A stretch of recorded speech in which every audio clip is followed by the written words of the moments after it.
Haleluya, selamat pagi saudara-saudara yang dikasihi oleh Tuhan.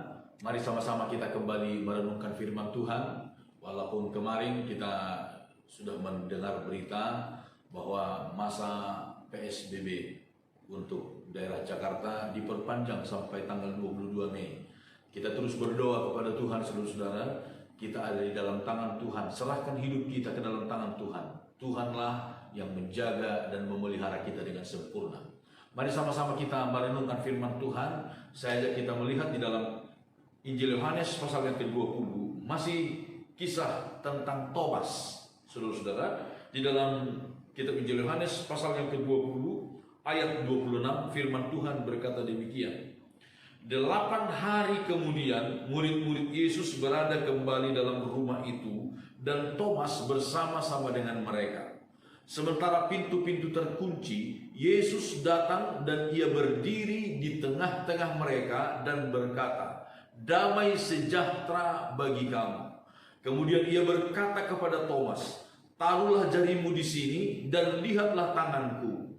Ulurkanlah tanganmu dan cucukkan ke dalam lambungku, dan jangan engkau tidak percaya lagi, melainkan percayalah."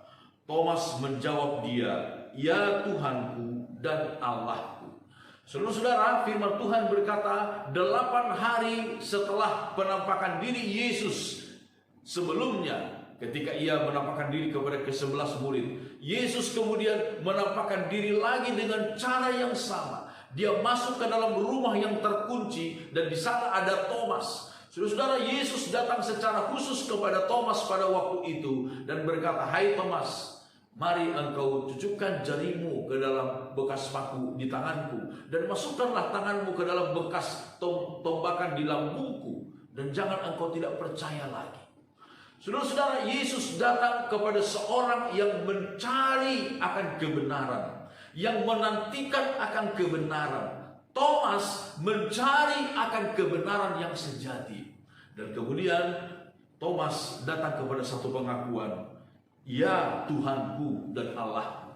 Di dalam ayat-ayat sebelumnya, di dalam kisah sebelumnya, ketika Yesus menampakkan diri kepada murid-murid, murid-murid hanya sekedar kagum melihat bahwa Yesus benar-benar sudah bangkit. Tetapi tidak ada satu ungkapan pengakuan, pernyataan pengakuan. Di sini Thomas secara luar biasa, dia memberikan satu pernyataan, "Ya Tuhanku dan Allahku." Saudara-saudara, ada berbagai macam cara proses orang untuk datang kepada satu pengakuan.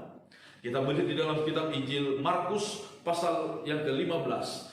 Seorang kepala pasukan itu, kepala pasukan Roma, yang melihat Yesus tergantung, melihat proses bagaimana Yesus mati, lalu kemudian akhirnya dia pun berkata, ayat yang 39, Injil Markus 15 ayat 39, "Waktu kepala pasukan yang berdiri berhadapan dengan dia melihat matinya demikian, berkatalah ia, 'Sungguh orang ini adalah anak Allah.'" Saudara, kita perhatikan bagaimana prosesnya seorang kepala pasukan itu kemudian memberikan pengakuan Yesus adalah anak Allah ketika dia melihat proses kematian Yesus yang sungguh-sungguh luar biasa.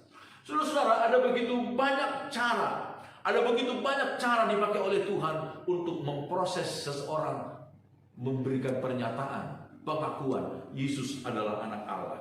Saudara-saudara, dengan pasti dalam kitab Roma pasal 10 ayat 10, "Karena dengan hati orang percaya dan dibenarkan, dan dengan mulut orang mengaku dan diselamatkan." Tidak cukup hanya kita berkata saya percaya di dalam hati kita. Harus ada pernyataan yang keluar dari mulut kita sebagai kesaksian kepada dunia dan juga kepada Tuhan. Dunia ingin melihat, dunia ingin mendengar pernyataan mulut kita sebagai orang yang percaya kepada Tuhan. Dan biarlah hal itu keluar dari hati kita, keluar dari mulut kita, dan dunia boleh melihat Yesus Kristus adalah Tuhan yang telah mati, bangkit, menggantikan kita. Haleluya. Tuhan memberkati kita semuanya. Amin.